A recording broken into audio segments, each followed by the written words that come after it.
aí, galera? Tudo legal? Eu sou a professora Claudinha aqui no Aula D para mais uma aula de português para vocês, certo? Ó, só relembrando, hein, gente? Já foram lá se inscrever no nosso canal do YouTube? Não? Façam isso agora! E no Facebook também, já aproveita, vai lá, curte já alguma coisa, tá? E aí, e o Instagram? Foi? Já tá tudo feito? Então vem pra cá. Pessoal, a gente está falando de estrutura e formação da palavra, certo?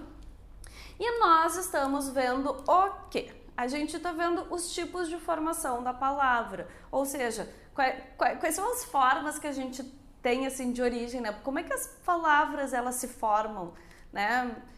Lógico que tem toda uma questão na língua portuguesa que estuda a etimologia, a gente não vai chegar nesse ponto. Mas isso aqui é super importante, tá? Que é o que? A gente está vendo a derivação, que é o nosso primeiro item dos tipos de formação. Nós já vimos os outros dois, então aqui a gente tem derivação parasintética. Parece um nome meio difícil, parece que a gente vai tratar de alguma coisa meio complicada, mas não tem nada de complicado, tá, gente? O que é essa palavra que pode nos aterrorizar, tá querendo dizer?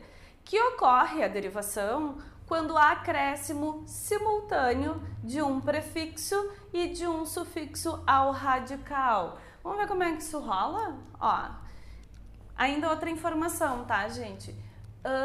São constituídas por substantivos e adjetivos e podem ser nominais ou verbais. Ou seja, este tipo de derivação, tá, acontece tanto com os nominais, e a gente tem substantivo e a gente tem adjetivo, quanto com os verbos, tá? Já reforcei com vocês em outro vídeo que essas derivações elas acontecem com as classes gramaticais em geral, tá? Claro, tô falando dos termos variáveis, né, gente? Tem os termos invariáveis, esses nunca vão mudar, então deixa lá quietinho. Então, ó, os prefixos que geralmente são empregados na formação de parasintéticos verbais são es em a. Por exemplo, ó, anoitecer. Né? A gente tem aqui noite, aí a gente tem o a acrescentando aqui. Enraivecer, a gente tem um em acrescentando no raiva. E a gente tem o endurecer acrescentando no duro.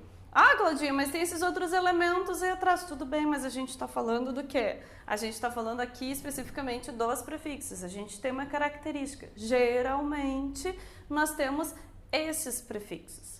Tá? Agora a gente vê aqui o exemplo. Engarrafar. A nossa palavra originária é garrafa, né? Aqui até faltou, ó, esse aqui, ó, gente. Esse F aqui, ó, ele é pretinho também, tá? Olha só. O em, lembra do exemplo, né, do que foi dito anteriormente? O em, ele é o meu prefixo que está chegando aqui, ó, juntinho da minha palavra. E eu tenho um sufixo que chega ao final, que é o ar. O que acontece, gente?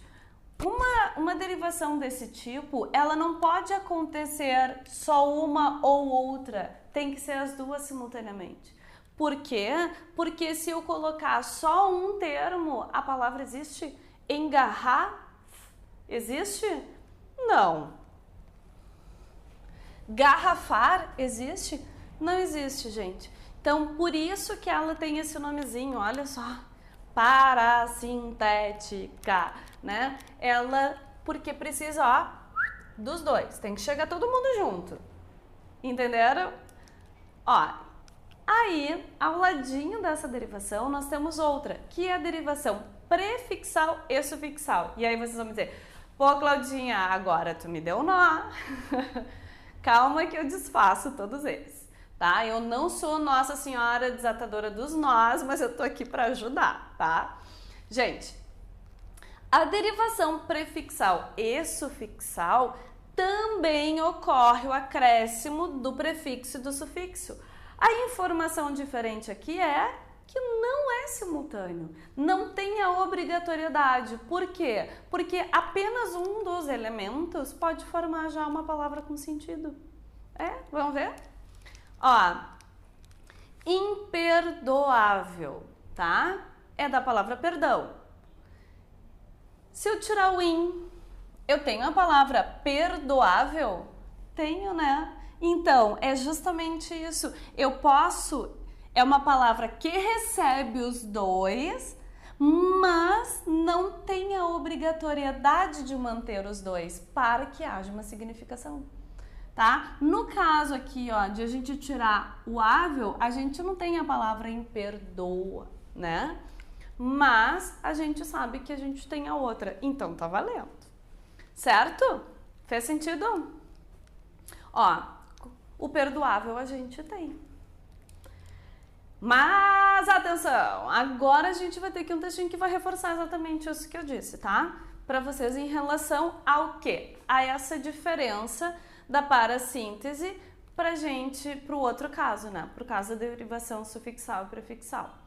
Ó, na parassíntese tende a haver a simultaneidade, porque se algum dos afixos for eliminado, a palavra deixará de ter sentido, ela perde, né? Fica uma palavra que não é uma palavra real, digamos.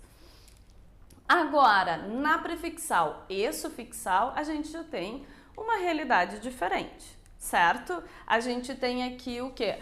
Eliminando uma dessas partes, a gente vai manter uma palavra com sentido, tá? Vamos pensar assim, ó, que outra palavra a gente pode trazer para cá? Infelizmente, né? Eu tenho a palavra infeliz, até vamos ver aqui, a gente tem até um exemplo, né? Para a gente conseguir entender isso. Infelizmente, eu tenho a palavra infelizmente. O in, se eu tirar, eu tenho felizmente. Se eu tiro mente, eu não tenho a palavra infeliz? Tenho, né? Então, olha só, aí a gente tem um caso de prefixal e sufixal, mas a gente vai ter outras palavras em língua portuguesa que não podem. Elas continuam tendo a característica de afixo, mas elas não podem funcionar sozinhas, elas precisam de todo mundo junto. Certo, pessoal? Fez sentido para vocês? Então tá, ó, deixa até um beijinho aqui para vocês. E não esqueçam, o Aula D tá no mundo, gente. A gente tá lá no YouTube, no Facebook, no Instagram. Isso não é, assim, marca de Aula D no mundo? Sim. Então tá, gente. Ficamos por aqui hoje. E aí a gente... por aqui neste vídeo, né? Continua nos acompanhando no próximo. Beijinho, até!